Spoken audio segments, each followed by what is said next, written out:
اس سے پہلے کہ جہالت کی ہیوی بائک دوڑاتے ہوئے ریاست مدینہ ایاک نعبد و ایاک نستعین کی طرح امر بالمعروف کا بھی مذاق بنا کر اللہ کے عذاب کو دعوت دیں، میں کچھ چیزیں آپ کے سامنے رکھنا چاہتا ہوں اپنا فرض سمجھ کر، کیونکہ روز قیامت بغض و تعصب کی اس جنگ میں حق پر اٹھنا چاہتا ہوں۔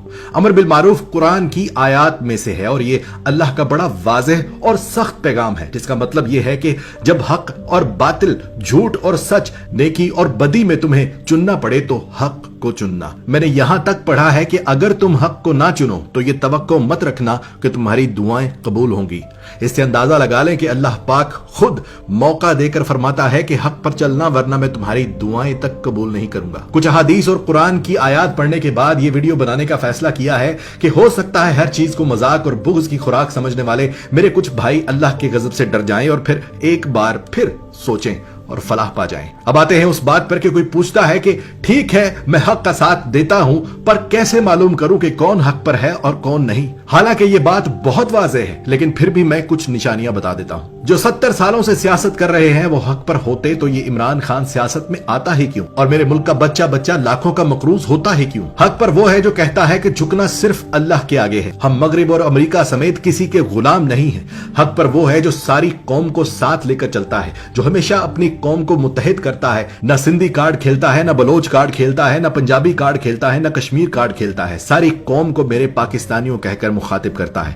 حق پر وہ ہے جس نے اپنی زندگی کی پرواہ کیے بغیر اقوام متحدہ میں اسلاموفوبیا کے خلاف جنگ لڑی اور جیت کر بھی آیا۔ حق پر وہ ہے جو میڈ ان پاکستان پر یقین رکھتا ہے، جو کپڑے جوتے سے لے کر ہر چیز پاکستانی استعمال کرتا ہے اور قوم سے بھی یہی گزارش کرتا ہے کہ اپنے ملک کی اکانومی کو مضبوط کرو۔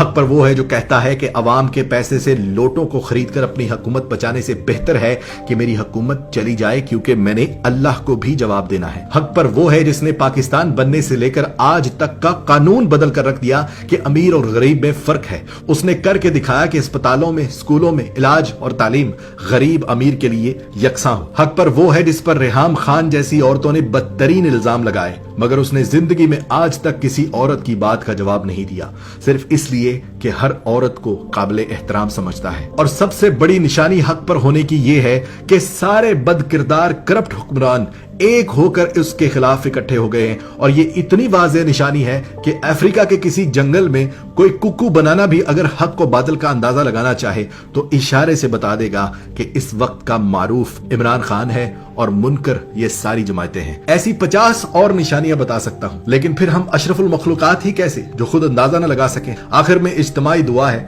یا اللہ آج کے اس سختی کے دور میں بھی یا اللہ استقامت عطا فرمانا، یا اللہ حق کا ساتھ دینے کا شرف بخشنا، یا اللہ جب دنیا سے جائیں تو سینے پر حق کے تیر ہوں مگر منکرین کی بیعت کا داغ نہ ہو۔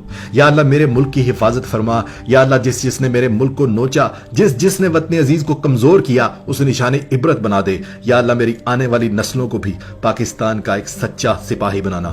آمین۔ پاکستان زندہ باد۔